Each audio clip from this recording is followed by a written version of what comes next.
Perkenalkan, nama saya Pinky Monica Hasugian, saya dari kelas PPKNC Stambuk 2022. Di sini saya akan menjelaskan bagaimana perbandingan antara hukum Islam, hukum Barat, dan hukum adat. Yang pertama itu saya akan menjelaskan sedikit bagian dari hukum Islam. Hukum Islam ini adalah hukum yang tentunya berasal dari agama Islam. Kemudian hukum Islam ini di dalam hukum Islam ini aturan atau sistem ketentuannya itu ditetapkan oleh Allah Subhanahu wa taala untuk mengatur hubungan antara manusia dengan Allah maupun hubungan manusia dengan sesamanya manusia. Hukum Islam ini disebut juga sebagai syariat Islam. Dalam hukum Islam ini memiliki beberapa ciri-ciri. Yang pertamanya ialah hukum Islam ini mengikat bagi siapapun yang memeluknya. Jadi untuk agama yang memeluk agama Islam ini memiliki ikatan tersendiri dalam pribadinya masing-masing terhadap hubungannya dengan Allah. Kemudian ciri-cirinya yang kedua itu ialah hukum Islam ini mengatur berbagai aspek kehidupan, termasuk cara beribadahnya dan muamalahnya. Kemudian ciri-ciri yang berikutnya itu ialah hukum Islam ini bertujuan untuk mengatur, menjaga, serta untuk kemajuan masyarakat. Dalam hukum Islam ini ada beberapa sumber, yaitu Al-Quran, hadis, ijma, dan qiyas. Kemudian ada 5 garis besar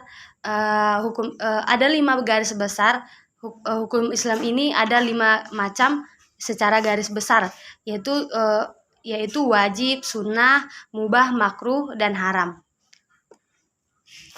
Kemudian di sini saya akan melanjutkan mengenai pembahasan dari hukum Barat dengan hubungannya terhadap hukum Islam. Jadi hukum Barat dan hukum Islam itu memiliki beberapa perbedaan. Di antaranya ialah perbedaan tujuan. Hukum Barat itu bertujuan untuk menciptakan keadilan dan kepastian hukum. Sedangkan hukum Islam itu bertujuan untuk melaksanakan perintah dan kehendak Allah. Jadi perbedaannya ialah hukum Barat itu berhubungan dengan keadilan dan kepastian hukum. Jadi di dalam negara itu yang menganut hukum Barat itu di dalamnya terdapat beberapa hukum yang berkaitan dengan hukum terhadap negara. Sedangkan kalau hukum Islam itu hubungannya itu dengan Allah. Jadi ada hukum tetapi kaitannya itu terhadap Allah atau terhadap penciptanya. Berbeda dengan hukum Barat. Kemudian itu sifat. Jadi hukum Barat ini sifatnya memaksa, sedangkan hukum Islam itu tidak selalu memaksa. Misalnya dalam hukum Barat ini ketika kita melanggar sesuatu atau ada sebuah peraturan, itu sifatnya memaksa dan harus dilakukan sesuai dengan ketentuan yang telah berlaku. Berbeda dengan hukum Islam. Hukum Islam ini kita melakukan tetapi tidak selalu dipaksa, seperti melakukan ibadah memang sebuah kewajiban melakukan ibadah, tetapi tidak dipaksa dalam hukum Islam. Kemudian perkenalkan, nama saya Pinky Monica Hasugian, saya dari kelas PPKNC Stambuk 2022. Di sini saya akan menjelaskan bagaimana perbandingan antara hukum Islam, hukum Barat, dan hukum adat. Yang pertama itu saya akan menjelaskan sedikit bagian dari hukum Islam. Hukum Islam ini adalah hukum yang tentunya berasal dari agama Islam. Kemudian hukum Islam ini di dalam hukum Islam ini aturan atau sistem ketentuannya itu ditetapkan oleh Allah Subhanahu wa taala untuk mengatur hubungan antara manusia dengan Allah maupun hubungan manusia dengan sesamanya manusia. Hukum Islam ini disebut juga sebagai syariat Islam. Dalam hukum Islam ini memiliki beberapa ciri-ciri. Yang pertamanya ialah hukum Islam ini mengikat bagi siapapun yang memeluknya. Jadi untuk agama yang memeluk agama Islam ini memiliki ikatan tersendiri dalam pribadinya masing-masing terhadap hubungannya dengan Allah. Kemudian ciri-cirinya yang kedua itu ialah hukum Islam ini mengatur berbagai aspek kehidupan, termasuk cara beribadahnya dan muamalahnya. Kemudian ciri-ciri yang berikutnya itu ialah hukum Islam ini bertujuan untuk mengatur, menjaga, serta untuk kemajuan masyarakat.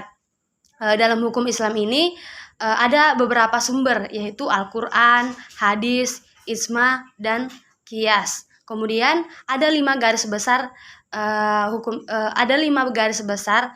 Hukum Islam ini ada 5 macam secara garis besar, yaitu wajib, sunnah, mubah, makruh, dan haram. Di sini saya akan menjelaskan pengertian dari hukum barat. Hukum barat adalah sistem hukum yang berkembang dari peraturan hukum di benua Eropa, terutama dari hukum atau kode Napoleon yang dibuat Prancis dan ditetapkan oleh Belanda di Indonesia. Baiklah, di sini saya akan melanjutkan dari hukum adat. Jadi pengertian hukum adat itu ialah peraturan yang didasarkan pada kebiasaan dan tradisi masyarakat. Norma-norma hukum adat dihormati dan diikuti oleh anggota masyarakat sebagai bagian dari tradisi dan identitas budaya mereka. Jadi di sini hukum adat itu merupakan suatu kebiasaan-kebiasaan atau tradisi-tradisi yang terjadi pada masyarakat, seperti masyarakat di desa yang merupakan suatu kebudayaan bagi masyarakatnya tersebut, serta diikuti oleh masyarakat dan diakui serta dibudayakan. Jadi contoh-contoh hukum adat itu seperti suku Jawa yang memperhitungkan kalender tentang tanggal pernikahan, hajatan besar, dan waktu yang baik untuk pindah rumah sesuai dengan tanggal hukum Jawa. Jadi kemudian ada hukum adat seperti pada budaya Batak, seperti hukum adat pernikahan atau kematian seseorang. Jadi kesimpulan dari perbandingan antara hukum Islam, hukum Barat, dan hukum adat itu memiliki perbandingan masing-masing. Seperti yang sudah saya jelaskan tadi, kalau hukum Islam itu merupakan hukum yang berasal dari agama Islam, serta bagaimana hubungan antara manusia dengan Allah. Kemudian kalau hukum Barat itu merupakan hukum dari budaya Eropa yang dikembangkan serta sifatnya memaksa, dan kemudian hukum adat itu ialah hukum yang berasal dari adat istiadat serta kebiasaan-kebiasaan pada masyarakat yang dibudayakan. Sekian dari presentasi saya ucapkan terima kasih.